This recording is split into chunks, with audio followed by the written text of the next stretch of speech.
Dragi gledatelji, mir vam i dobro. Sveti Josip također je 지나는 시청자 여러분, 평화와 선을 빕니다. 성 요셉도 유혹에 시달렸습니다. 하느님께서 그의 꿈에 나타나셔서 아기와 어머니를 데리고 이집트로 피신해라. 헤로데가 아기들을 죽인다라고 가르쳐 줍니다. 저에게 있어서 이것은 유혹이었습니다. 만약 제가 요셉의 위치였다면, 좋아요 주님, 당신은 전능하신 분, 홍해를 가르셨고 당신 말씀 한마디로 모든 것을 창조하신 당신 같은 이는 어디에도 없습니다. 아니, 헤로데라는 작자가 당신의 아드님을 죽인다고요? 당신이 막을 수 있지 않습니까? 예수를 나귀에 태우고 광야를 지나는 이집트까지 긴 여정을 달려야 한다고요? 라고 했을 것입니다. 이것이 바로 유혹입니다. 당신의 아들이지 않습니까? 당신이 아니면 누가 하겠습니까? 즉, 주님께 반기를 드는 내 생각들입니다. 정말 주님이시옵니까? 당신의 아드님이시지 않습니까? 당신이 지켜주지 못하신다면 과연 누가 이 아기를 지킬 수 있겠습니까? 라고 할 수 있었겠죠.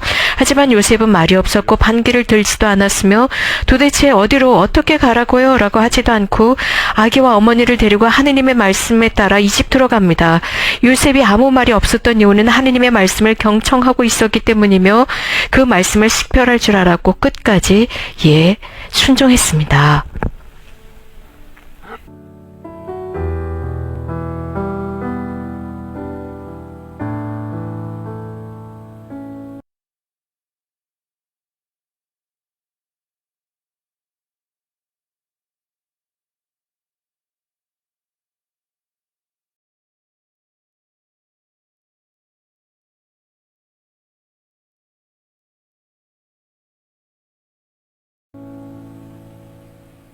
naszego kardynała Aloisia Stepinca. 크로아티아의 복자 추기경이신 알로제 스테피나스께서는 시험과 유혹을 동시에 겪으셨습니다. 즉, 하나님께서 그에게 당신 말씀을 충실히 따르라고 하십니다. 그래서 당신 교회와 당신 백성에게 신의를 지키라고 요구하십니다. 복자 스테피나츠 추기경께서는 신의를 지킬 때 박해가 따른다는 것을 알고 있었고, 고문당하고 자유를 박탈당할 것이고 순교로 끝나버리라는 것, 그 백성이 고통당할 것을 알았습니다. 이는 받아들이기 어렵고 중대한 문제였습니다. 반면 공산정부가 요구하는 대로 들어줬을 때 모든 특권을 누리고 명예와 온갖 좋은 것을 받을 수 있다는 것도 알고 있어서 이 두 가지, 곧 시험과 유혹 사이에 계셨지만 시험을 선택할 줄 아셨고, 이로써 당하게 될 고통은 안중에도 없었습니다. 하느님의 말씀에 귀 기울이고 하느님께 마음을 들였던 유년 시절이 바탕이 되지 않았다면 불가능한 선택이었을 것입니다.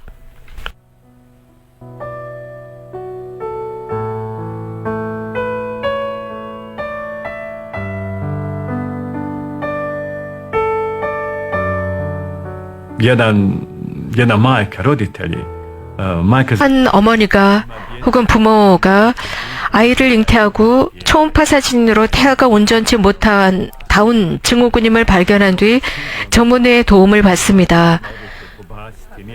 그런데 대부분의 많은 어머니들이 즉각 낙태를 선택합니다. 그런 아기를 왜냐하면 받아들일 준비가 되어 있지 못하기 때문이죠. 그런 아기가 태어나면 훨씬 더 많은 시간과 보호가 필요하기 때문이고, 또 그 아이의 모습도 그렇게 멋지지 않죠. 매일 운동을 시키고 의사에게 가야 하고 아기의 외모 등도 받아들이지 못합니다.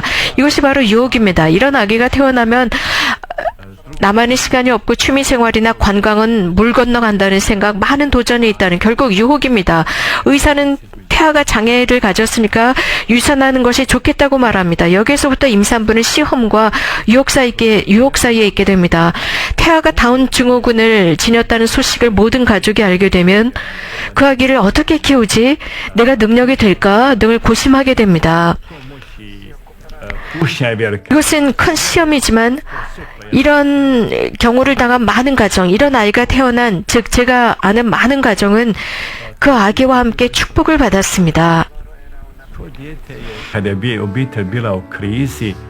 예를 들어서 가정에 위기가 닥쳤을 때 그 아기는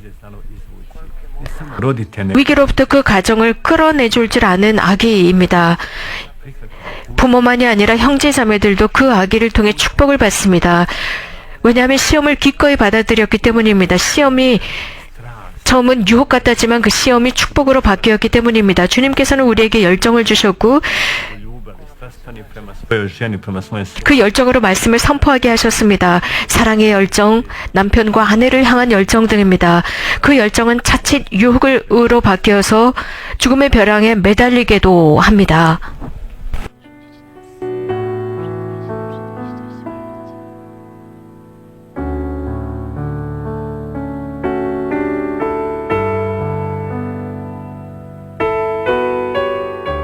Jedna od najvećih kušnja jest 가장 큰 시련 중에 하나는 종말적 시련입니다. 성경 곳곳에서 이에 대해 언급하고 있습니다. 이런 시련은 우리의 힘을 넘어서는 것입니다. kaže Matej 세상 마지막에 올 재난입니다. 마테오 복음사가는 7장과 24장에서 이 마지막에 올 재난에 관해 언급하고 있습니다. 그때 거짓 예언자들과 메시아가 등장할 것이라고 했습니다.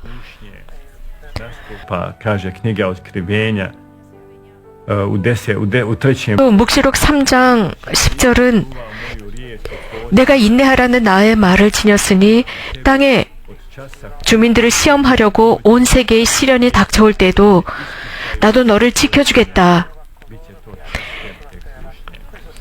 učenike će 가장 큰 시련의 순간입니다. 예수님의 제자들은 미움을 받고 총독들과 임금들 앞에 끌려갈 것입니다. 이렇게 예수님께서 경고하십니다. 너희는 속는 일이 없도록 조심하여라. 매 순간 기도해라. 그래서 이런 모든 일로부터 너희들이 이런 어려운 일로부터 벗어날 수 있도록 해라. 루카복음사가는 땅에서 일어날 일에 대해 이렇게 말합니다. 너희는 앞으로 일어날 이 모든 일에서 벗어나 사람의 아들 앞에 설 수 있는 힘을 지니도록 늘 깨어 기도하라고 합니다. 불법이 성하여 많은 이의 사랑이 식을까할 것이라고 마테오 복음사가가 전합니다. 하지만 여기에서 예수님께서 생각하시는 것은 세상의 마지막 날 오게 될 종말적 시련입니다. 예수님은 이런 엄청난 세상 마지막 날의 시련과 환난 앞에서 이런 일이 오지 않도록 하나님께 기도하라고 말씀하시지 않으십니다. 오히려 굳건해질 수 있게 기도하고 지속적으로 그분께 향해 있게 해달라고 기도하라 하십니다.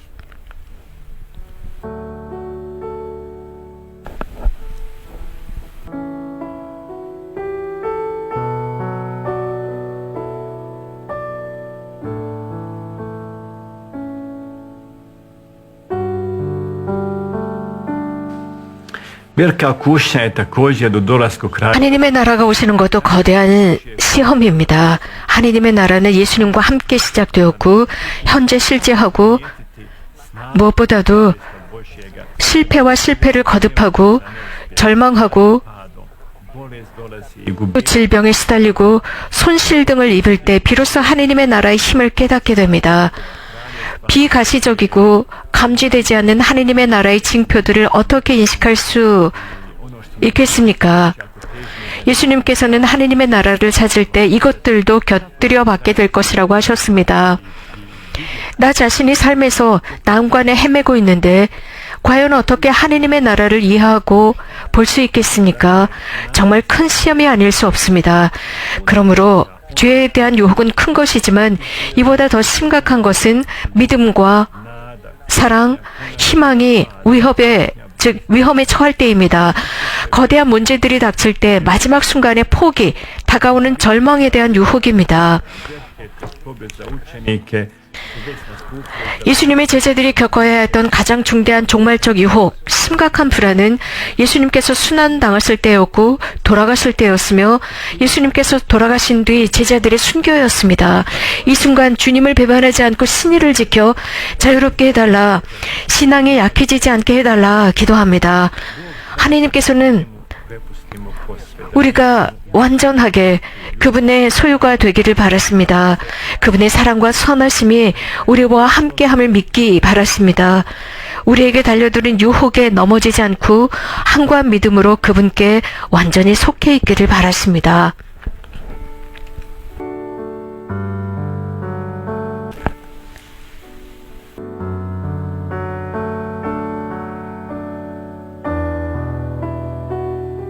kušnja kad čitamo Bibliju i Božje 성경을 읽으면서 깨닫는 것은 하나님께서는 사랑하시는 사람들, 예언자들을 향한 그분의 활동에서 유혹은 필수라는 것입니다.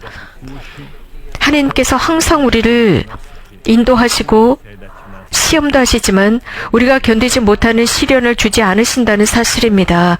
하나님께서 우리를 시험하신다는 사실 앞에 놀랄 필요가 없습니다. 이는 싸움입니다. 싸움이 있다고 놀라지 말아야 합니다. 바오로 성인은 나는 훌륭히 싸웠고 달릴 길을 다 달렸으며 믿음을 지켰다라고 하셨는데 실제 인생은 투쟁이고 싸움입니다. 만약 투쟁이 없다면 이라고 생각해 보십시오. 인생은 잠을 자려고 존재하는 것이 아니라 싸우기 위한 것입니다. 인생은 투쟁입니다. 한가하고 쉬운 유희가 아닙니다. 인생은 투쟁이고 투쟁 속에서 사람은 참 능력으로 발전합니다. 하느님을 사랑하기 위해 투쟁할 때 진짜 하느님을 사랑하게 됩니다. 진짜 투쟁하는 이는 참사랑, 곧 진실한 사랑을 하는 이는 투쟁에 몰입하게 되어 있습니다. 사랑하는 사람은 진짜로 참 투쟁을 하는 사람입니다.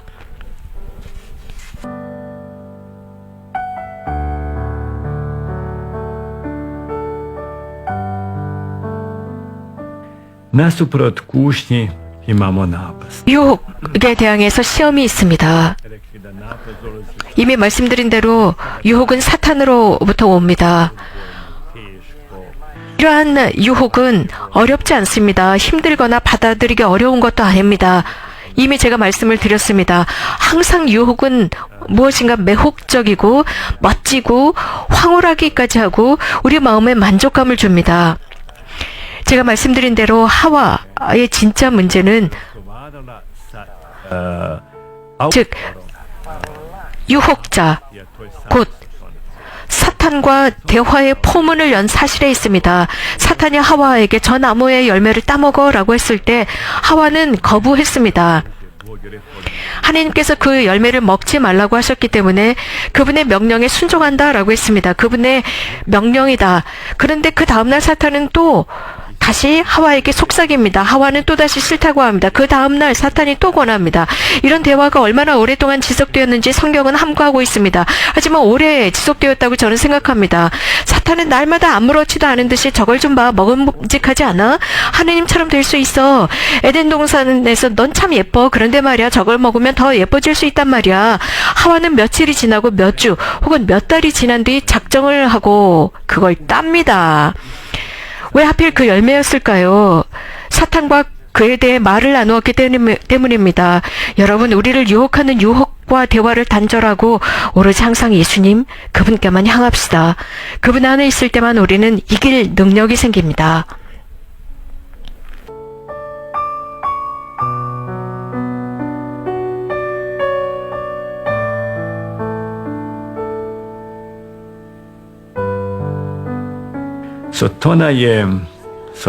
사탄은 i nema šanse. 지적 피조물입니다.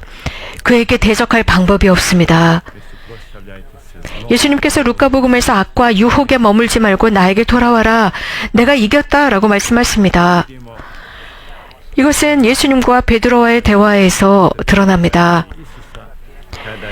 즉 예수님께서 예루살렘 고문당하고 고위 성직자들에게 넘겨지고 십자가형을 받게 되실 예루살렘으로 가셔야 한다고 하시면서 당신의 죽음을 예언하셨습니다. 그때 베드로는 어떤 생각을 했을까요? 예수님의 손을 덥석 잡고 한쪽으로 모시고 가서는 스승님 그런 일은 절대 일어나면 안 됩니다 라고 합니다. 우리는 당신이 필요하고요. 기쁜 소식을 전하는 데도 필요하고 우리가 당신과 함께 있는데 우리가 당신의 제자들이고 사도들인데 당신을 우리가 지키고 있으니까 그런 일이 일어나지 않을 거예요. 그게 무슨 말씀입니까? 라는 의미를 담았습니다. 여러분, 베드로의 이런 말은 어떻게 들리십니까? 베드로는 걱정하고 있고 보여주고 싶은 심정입니다. 친구 같은 입장, 예수님을 사랑하는 모습 등을 보이고 있습니다. 예수님은 뭐라고 하셨습니까? 사탄아, 내게서 물러가라. 하느님의 어떤 분이신가 보다 너는 하느님의 생각과 같지 않다라고 했습니다. 사실 베드로는 보호해주고 싶었습니다. 예수님을 염려하고 걱정하고 정이 깊은 말을 했는데 말입니다. 아마도 이때 모두가 예수님 입장이었다면 그래 고맙다 베드로야 내 말이 맞아 내가 가서 죽는 것보다 말씀을 선포하는 것이 훨씬 낫지 라고 하지 않았을까요? 그런데 바로 여기에 사탄이 끼어듭니다. 이렇게 기회를 잡습니다. 사탄은 교활해서 예수님의 의중을 정면으로 반대합니다. 사탄아, 내게서 물러가라. 말씀드린 대로 복자 알로지의 스테피나치 추기경도 같은 입장입니다. 사인만 한다면 모든 안락함을 누리지만 또 그런 유혹이 있었지만 사인을 하지 않았습니다. 이는 유혹에 속해 있지 않았고 유혹과 대화를 나누지 않았습니다. 오로지 주님께 있었고 주님과 대화를 했기 때문에 가능한 일이었습니다.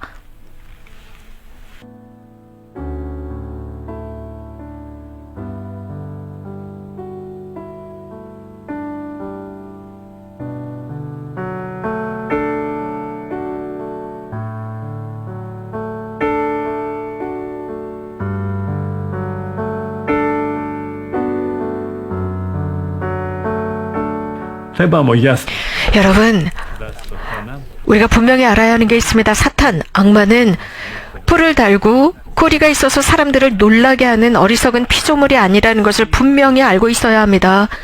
매우 지적인 존재입니다. 그 존재 자체로 불행하며 사람들을 현혹합니다.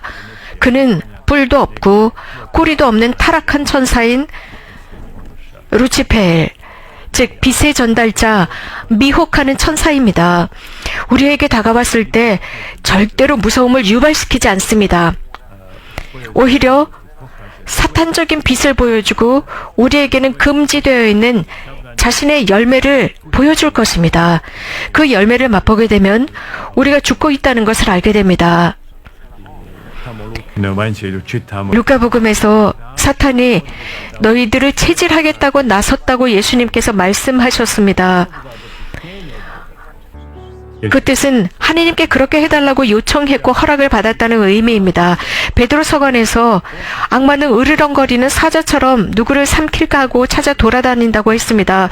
여러분도 믿음을 굳건히 하여 악마에게 대항하라 라고 했습니다.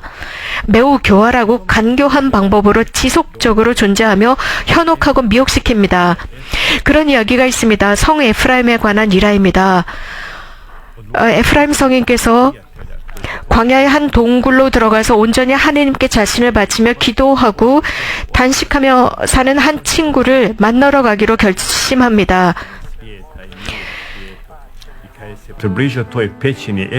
그래서 그는 자신의 기도와 단식을 통해서 세상의 평화를 위해서 기도하러 들어갔습니다. 그런데 그 동굴에 가까이 갔을 때 에프라임은 환시를 봅니다. 한 도시마다 마귀가 한 마리씩 있었는데 그 동굴 위에는 12씩이나 되는 마귀들이 매우 불쾌한 기분을 드러내며 옹기종기 모여있는 모습이었어요.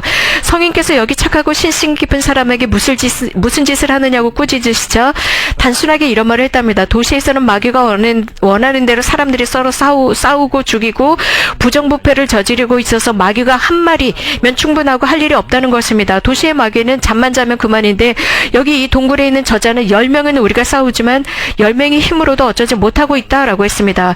속담에 이런 말이 있습니다. 우리는 마귀 한 마리에게 시달리지만 성인들은 2마리의 마귀에 시달린다라고 했습니다. 그런데 말입니다. 혹시라도요 우리를 괴롭히는 그 마귀가 혹시 자고 있는 것은 아닐지요. 곧 예수님을 위해 전적으로 생활하겠다고 선택했을 때 진짜 시험과 진짜 유혹이 온다는 것입니다. 신실하게 복음대로 살기 전까지는 진짜 시험도 진짜 유혹도 당하지 않는다는 의미입니다.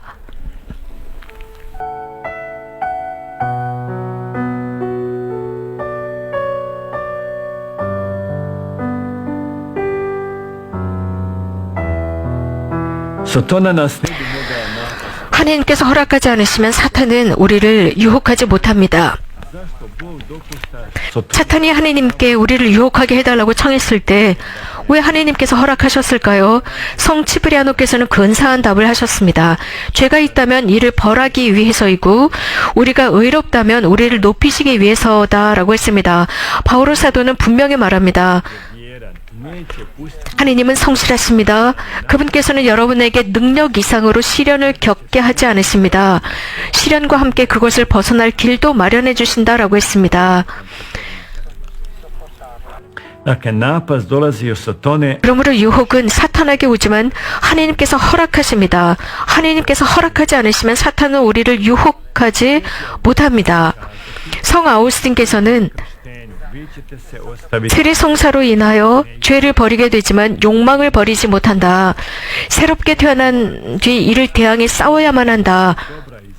선과 악의 투쟁은 여러분 안에 있습니다. 여러분의 근본적 원소는 여러분 안에 있는 것이지 여러분 밖에 있는 것이 아니다라고 아우구스티누스 성인께서 말씀하셨습니다. 이런 유혹에 어떻게 맞서겠습니까? 예수님께서 어떻게 하셨는지 그분께서 보여주신 길을 봅시다. 예수님께서 호기심이나 야심 때문에 광야에 가지 않으셨습니다. 성령께서는 요르단 강에서 세례를 받으신 예수님을 곧바로 광야로 이끄셨습니다. 즉 나를 유혹하게 될 욕망과 원죄로 상처받은 인간적 내 의지가 아니라 성령께서 이끄시는 대로 그분께서는 가신 것입니다. 그래서 성령께서 이끄시는 대로 거기에 가십니다. 이렇게 함으로써 예수님은 40일 동안 기도하시고 단식하셨고 당신 아버지와 대화를 나누셨습니다. 그렇다면 유혹 앞에 맞서는 방법은 성령의 이끄심에 나를 완전히 내던지는 것입니다. 그분의 충고를 따르는 것입니다.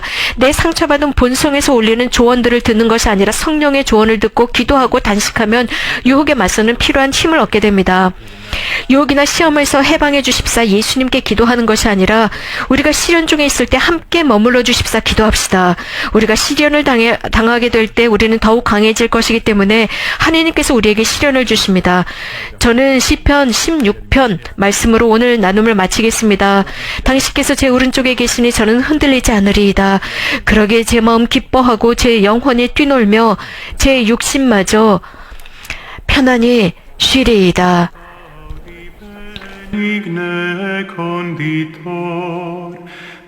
고맙습니다. In hoc sacroe unio fusas quadragenario scrutator al me cordium infirmatus sis virium ad te reversis exhibe remissionis gratiam